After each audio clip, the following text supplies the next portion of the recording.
Hello there, I'm Sophia, 34 years old. Recently, I found some quiet moments and thought it would be a good idea to share my journey of standing up to my overbearing ex-husband.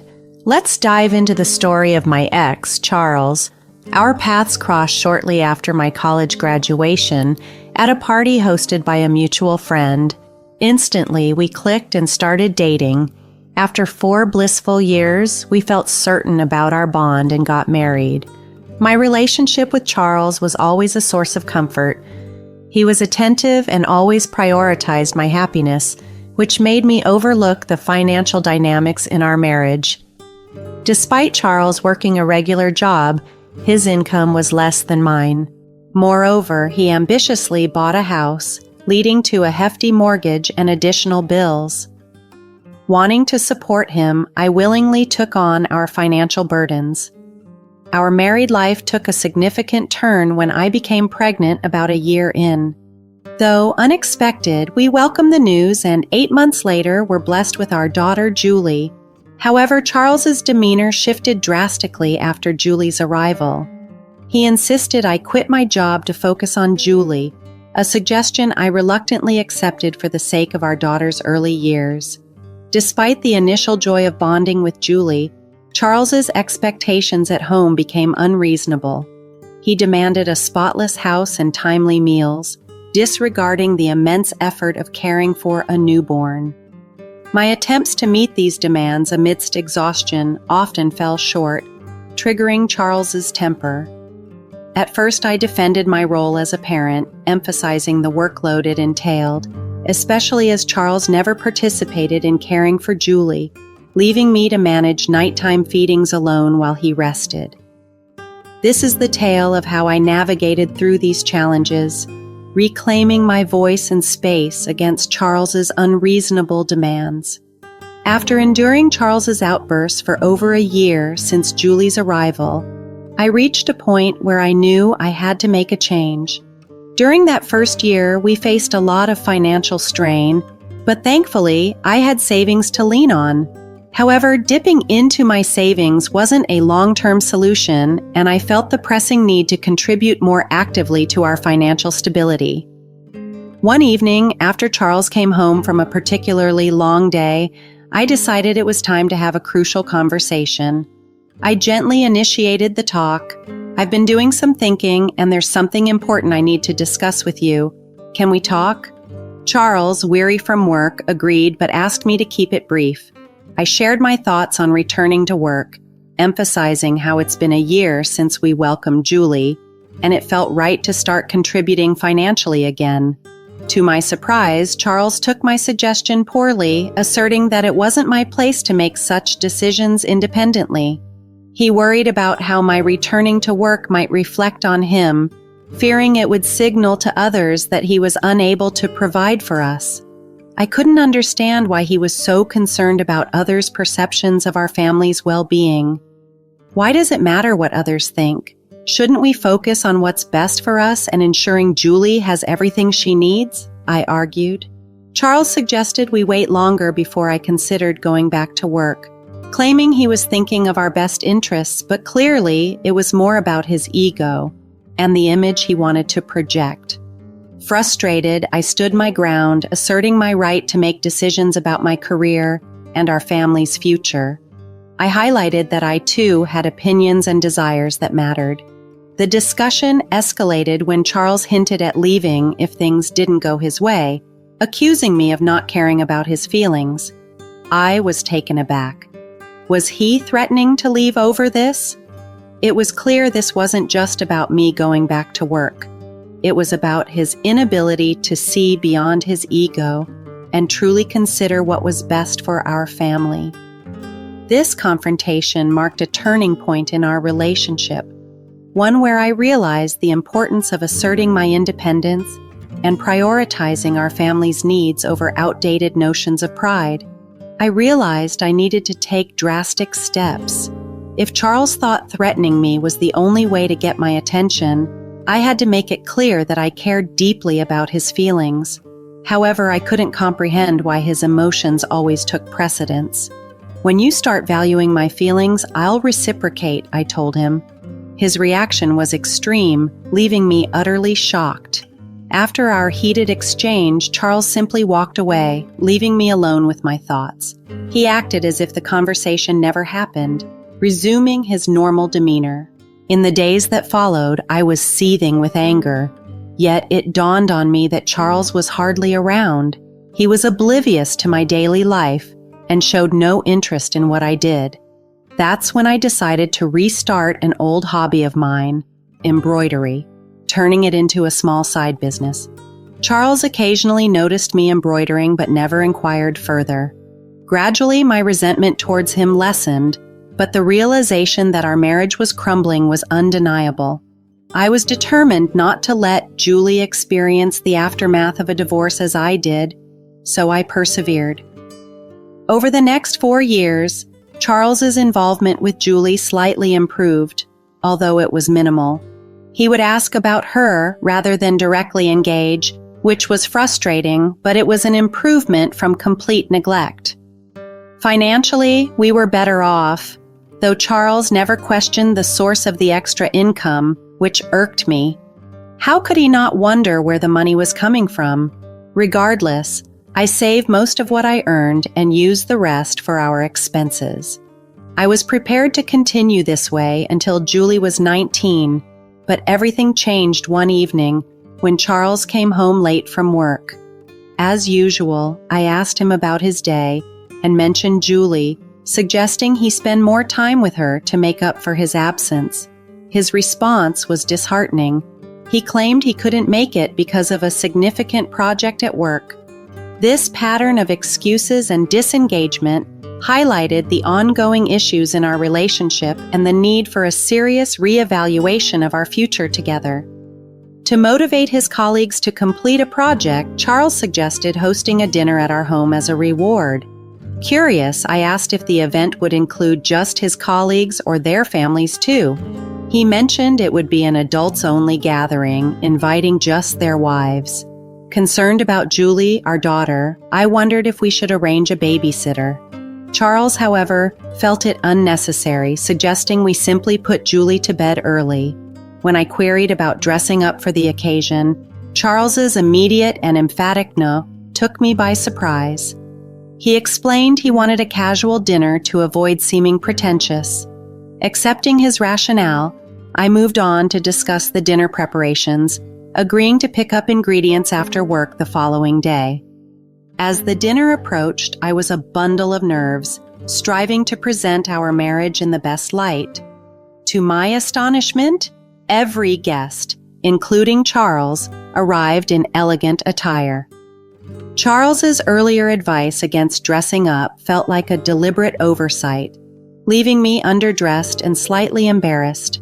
The evening seemed to progress smoothly until a shocking moment unfolded. While serving dinner, one of Charles's colleagues inquired about my identity. Charles, with unsettling ease, introduced me as Julie's nanny. His words felt like a cold shock, igniting a fury within me I had never experienced before. Despite my urge to correct him, I retreated, grappling with feelings of humiliation and betrayal. I spent the evening isolated, overhearing laughter and conversation, the sounds sharpening my sense of indignation and hurt. After the guests departed, Charles casually entered our bedroom, oblivious to the storm of emotions raging within me. His lie not only demeaned me, but also left me questioning the foundation of our relationship. I awaited an explanation, yearning to understand his reasoning for such a demeaning fabrication.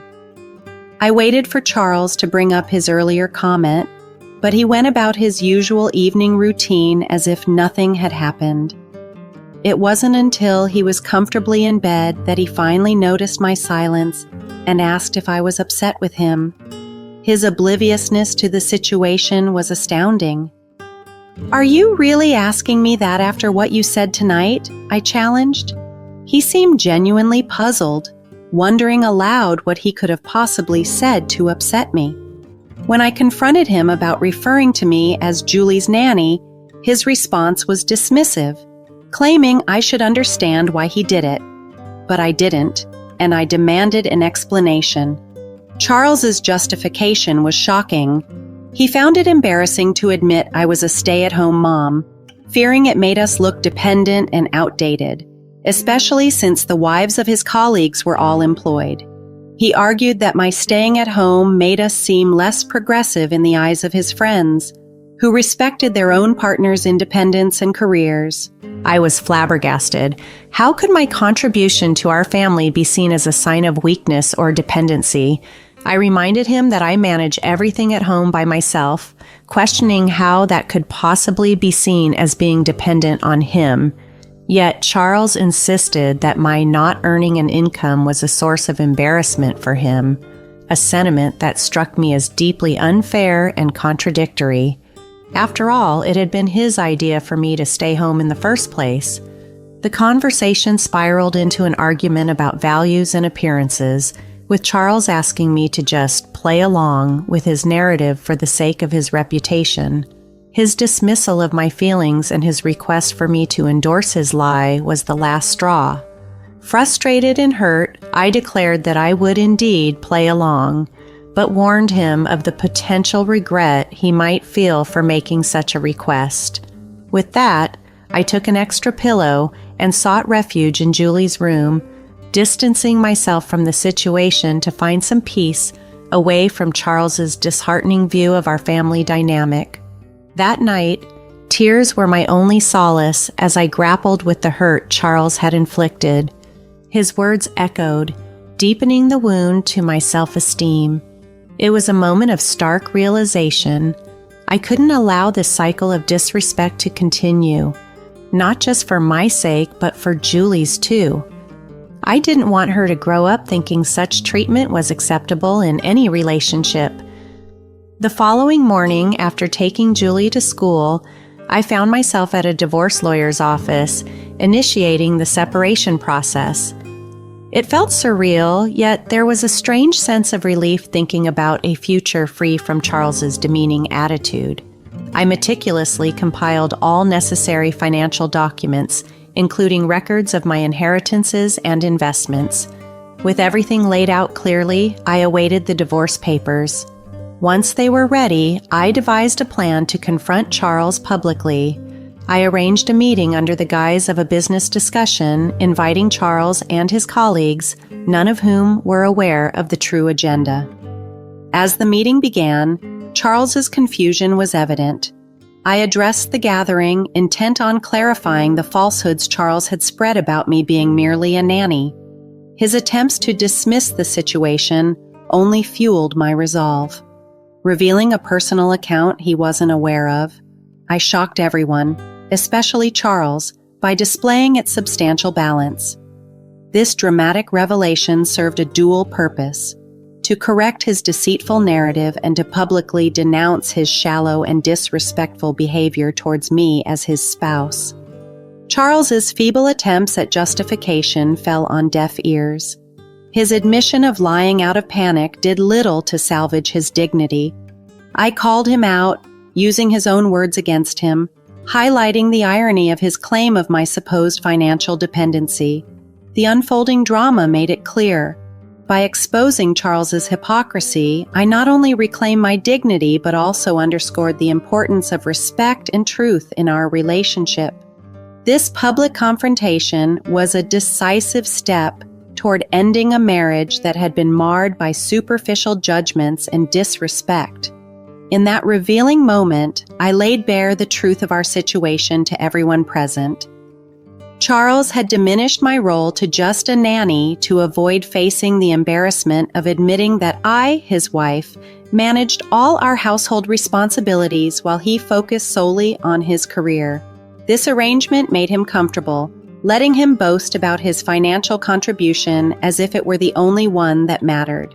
My declaration that he had made me into a nanny in his colleagues' eyes was the last straw for him. Without waiting for a private discussion, I presented Charles with the divorce papers then and there. Julie and I will be leaving the house by this weekend, I announced, making it clear there was no turning back. His embarrassment at having a wife rather than a partner he could boast about had led us to this point. His actions had humiliated me to an irreparable degree, and no amount of talking could change my decision now. With a thank you to his colleagues for their time, I left the room, unwilling to listen to any of Charles's excuses. I hurried to pick up Julie, wanting to escape to a place of safety before facing what I knew would be an unavoidable confrontation with Charles. Back home, I double-checked that everything important was packed, readying myself for his return and the inevitable argument that would follow. I was determined not to let him have any advantage over me. True to expectations, Charles arrived home not long after, anger radiating from him. He demanded to know the reason behind my public denouncement. I calmly explained that it was a clear message to him and everyone else about the value of respect in our relationship, something he had long forgotten. He was more concerned about his tarnished reputation than the well-being of our family. Even in the face of our imminent divorce, Charles's priorities were misplaced, focused solely on how others perceived him rather than the real issues at hand. It was evident that his reputation was his only concern. I had made it clear to him that I was leaving, taking Julie with me, yet all he could worry about was the impact on his social standing. I pointed out the irony of his concern for reputation when he had been living a lie. Despite not working outside the home for years, I had managed to contribute financially to our household, something he never questioned or appreciated. His indifference to everything but his image was the final confirmation that our paths had diverged irreconcilably. With that, I told Charles that he and his reputation could face the future without us. My priority was a healthy environment for Julie and myself, far removed from the toxic dynamics that had defined our marriage. As I stood firm in my decision, it was clear that our journey together had reached its end, and a new chapter awaited Julie and me, one grounded in respect and truth. With everything Julie and I needed already packed, I was ready to leave. Charles's threat to not let us go easily and to fight for custody in court didn't intimidate me. I calmly informed him that I had accumulated 4 years of documentation highlighting his absence as a parent. Despite his insistence on fighting, I was confident in my stance that Julie would stay with me. Charles accused me of trying to ruin his life over a single comment, but I clarified that his remark was merely the tipping point. His continuous mistreatment and disregard had been ongoing, and his disparaging comment at the dinner was a revelation of how little he valued me. His accusation of me going overboard didn't waver my resolve. I pointed out the irony in his feeling humiliated for just a moment compared to the years of disregard I endured. As Charles lashed out, calling me insane and suggesting I needed to check my mental state, I recognized it for what it was: his inability to confront the truth. I advised him to use this as an opportunity for self-reflection and personal growth, hoping he might understand the depth of his actions. Leaving Charles with a final remark on how enduring his insults for years made his current situation a minor inconvenience in comparison, I prepared to leave with Julie. Though securing our departure felt like a victory in standing up to Charles, it was bittersweet. The dissolution of our family wasn't something I had wanted, and despite knowing I wasn't to blame, the weight of the situation was heavy on my heart. Julie, on the other hand, seemed largely unaffected by the upheaval. Given her limited interactions with Charles due to his frequent absence, this change in our lives didn't disrupt her as much as one might expect. As we left, I was filled with a mix of relief and sadness, hopeful for a new beginning, yet mourning the family structure we could never quite achieve. For Julie, Charles had become just another person sharing our living space, not someone integral to her daily life. Her evident joy at the prospect of it being just the two of us moving forward was heartening. We settled into a new condo that I had purchased, and Julie's excitement over her new room was infectious. This move represented more than just a change of scenery for me. It was the beginning of a new chapter, free from the shadow of a controlling spouse. Securing a new job came easier than expected, largely due to the unexpected support from some of Charles's former colleagues. After the incident, they reached out with offers of help, enabling me to land interviews with prestigious companies. Meanwhile, Charles faced professional isolation. His colleagues distanced themselves, leading to his eventual resignation from a stagnating career at his company. The divorce proceedings were intense, with Charles fighting for custody of Julie. However, armed with undeniable evidence of his lack of involvement and Julie's wishes to stay with me, the court's decision was straightforward. The judge advised Charles to appreciate that I sought only full custody, sparing him further claims. I chose not to pursue any of his assets or wealth, wanting nothing more than to sever our ties completely and start anew on my terms. It's been a year since those tumultuous times, and looking back, I sometimes find myself reflecting on everything that transpired, especially the moment of Charles's public reckoning. Despite the challenges, the memory brings a sense of triumph and a smile to my face, affirming my decision to pursue a happier, more fulfilling life for Julie and myself.